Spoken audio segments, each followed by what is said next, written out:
describe him to me. And Muslims, look at the description of your Rasul. And for some, this would be the first time you hear what your Prophet looked like. I saw a man of striking appearance. ظاهر الوضاء أبلج الوجه, radiant face, حسن الخلق, beautifully created. لم تعبه الثجلة, his belly wasn't protruding. ولم تزر به السعلة, nor was his head disproportionate and small. وسيم قسيم, proportionate and delicate, finely made, a specimen of a creation.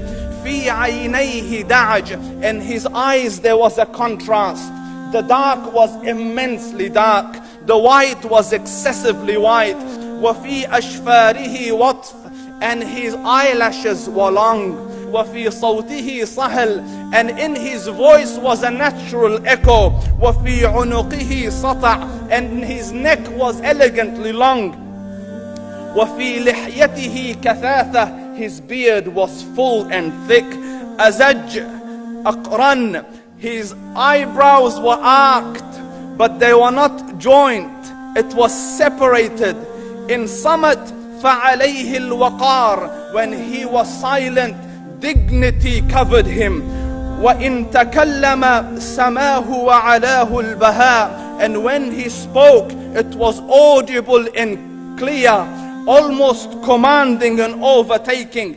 أجمل الناس وأبهاهم من بعيد, from afar the most striking and outstanding in appearance. وأحسنهم وأجملهم من قريب, and when he came near, the best of them and the most handsome of them in closeness.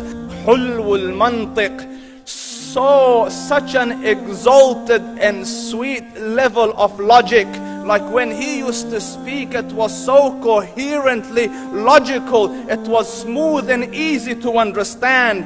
فصل لا نزر ولا هذر, he was to the point, not excessive, nor too short. كأن منطقه خرزات نظم يتحدرن, his logic, his utterances, his words were like jewels coming out of a necklace, calculated, polished, one after the other, it would flow magically. ربعة, he was medium in height. Your eye didn't have to strain to look up at him, nor was it tedious to look down at him. He was a comfortable sight to look at. له رفقاء يحفون به, he had friends, the people that were with him, they were working around him to try to serve and protect him.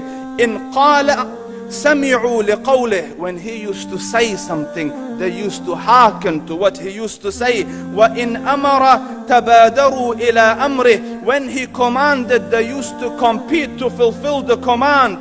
This is Muhammad Rasulullah. This is Muhammad Rasulullah. Anas ibn Malik says, he says, I came out one night, it was the full moon night.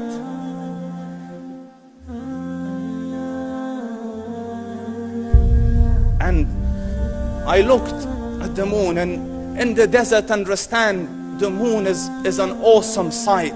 It is smooth, it is radiant, it is clear, it is gentle compared to the scorching sun at which they are used to.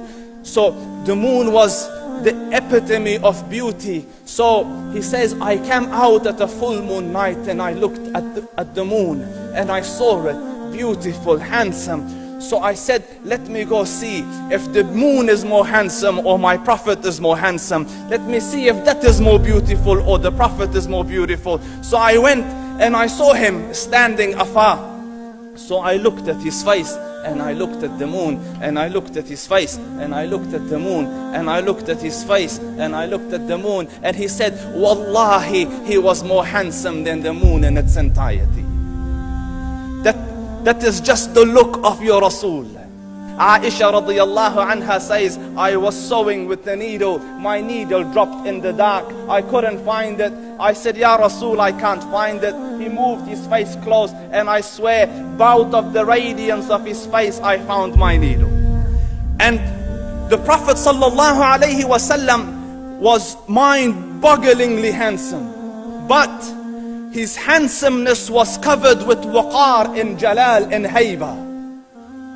The Sahaba say, when we used to sit at his feet, two feelings conflicting would come on the heart. The first one, you wanted to look at him. You wanted to behold the majesty of his face. And when you wanted to look up, shyness used to overtake you, so you used to look down. Amr ibn al-As says, I sat with him many times, but if you ask me to describe his face, I can't describe it. I wouldn't be able to look up to him ijlalan wa ta'zeeman. I couldn't look up at him. And that is why he didn't have the problems that Yusuf alayhi salam had.